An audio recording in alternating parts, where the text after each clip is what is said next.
الوصفة ديال اليوم إن شاء الله هي ديسير أو بوتينغ بالمكسرات أو فلون، كل واحد شنو يسميه، أو فلون بالمكسرات. يجي المذاق ديالو لذيذ وبنين، يحمق ما تشبعش منه، ودغيا يوجد ما ياخدش بزاف ديال الوقت. نشوفوا الطريقة ديال التحضير. عندي هنايا 1 لتر ديال الحليب بارد. انا غنخلي لكم المقادير مضبوطه في صندوق الوصف. كيف قلنا لتر ديال الحليب بارد،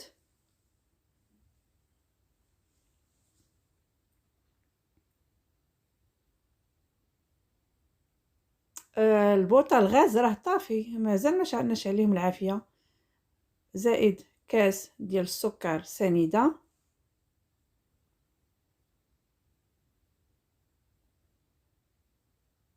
جوج معالق كبارين ديال الكوك، جوز الهند الكوكو. انا حمرته شويه على البوطه في واحد المقله ما فيها لا زيت ولا زبده حتى حاجه، يعني غير حمرنا حتى ياخذ هذا اللون الذهبي ويطلق واحد الريحه قويه، تجي واحد الريحه مزيونه ملي نستعملوه. 4 ديال المعالق كبارين ديال النشا،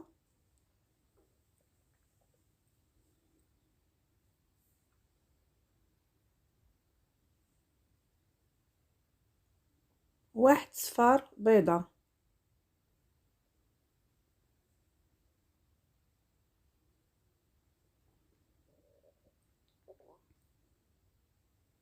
نخلطوا هاد المكونات كامله مع بعضها. وكيف قلنا البوطه طافيه، الريحه ديال الكوك ملي يكون محمر يعطي واحد الريحه مزيونه ملي نستعملوه.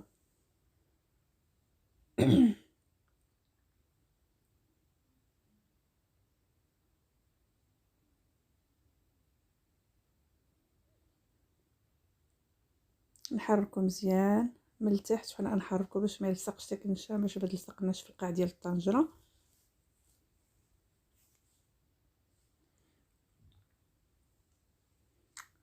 هذا عندي هنايا كاس ديال القرقاع الجوز، طحنته مليين. شفتوا كيفاش بان المنظر ديالو. اللي عندها الحساسيه ديال القرقاع تعمل اللوز، ما يكونش مقلي، ما يكونش فيه الملحه. نخلطوه مزيان.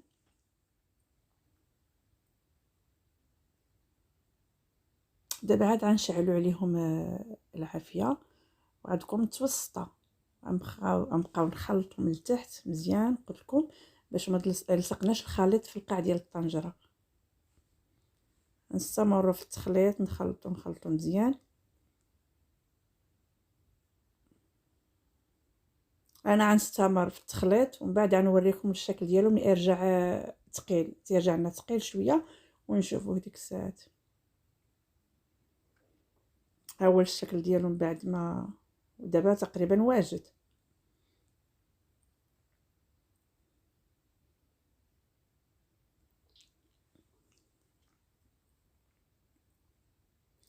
دابا غنطفي عليه العافيه. طفينا النار.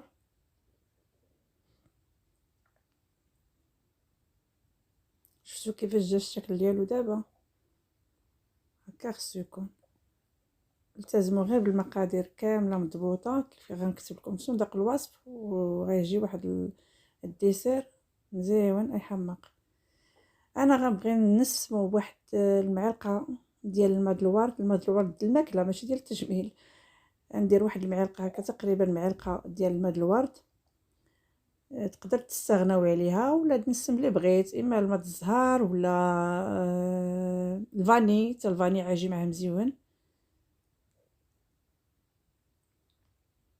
ولا التشينه محكوكه ولا ليمونه محكوكه، القشره ديال الليمون محكوك حتى هو غيجي زويون. دابا غنحطها في الطاسات في الكويسين ديال التقديم.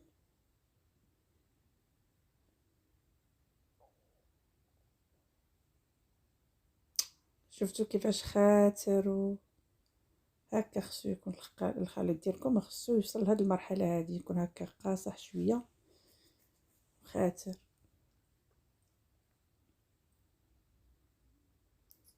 غير غنطفيو عليه النار ونزيدو داك المنسمات اللي بغينا نزيدوها، غنديروه مباشره ديريكت في الكويسين ديالنا اللي غنقدمو فيهم.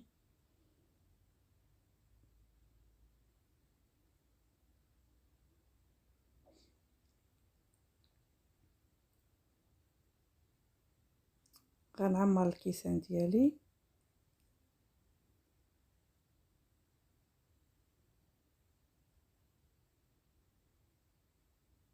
شفتو كيفاش يجي المنظر ديالو؟ بعد ما عمرت البوتينغ ديالي في الكويسين اللي غنقدمو فيه، ها هو المنظر ديالو. غنزينو، كل واحد يزين باش بغى، يعني التزيين يبقى اختياري. انا عملت هنا الاكاجو ولا اللوز ايفيلي، وغندير واحد شويه ديال القرفه حتى هي. تقدر تزيدوا الزبيب، تقدروا تزيدوا الكركاع. انا الاكاجو هنايا قليته في الزيت وحمرته بزاف لانه يعجبني محمر، حمرته بزاف.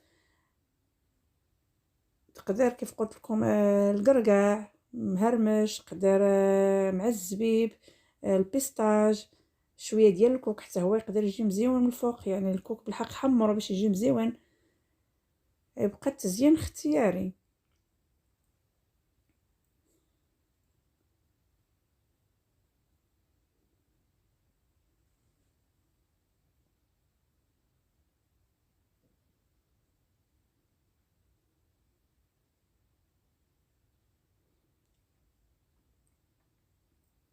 التزيين يبقى اختياري، كل واحد شنو بغى يعمل.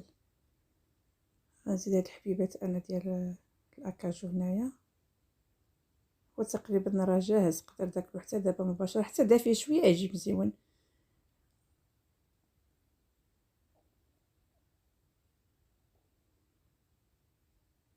نزيد شويه ديال القرفه،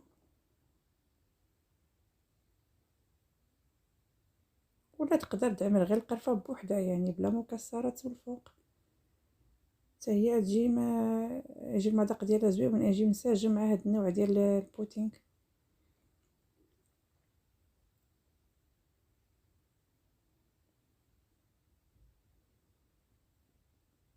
هذا هو الشكل النهائي ديال الفلون ديالنا. كيف قلت لكم يجي غزال، المذاق ديالو يحمق وما ياخذش بزاف ديال الوقت دغيا يوجد. ها شوفوا، هو شتي كيفاش دابا راه مازال ما خليناش يعني يرتاح نيشان. يعني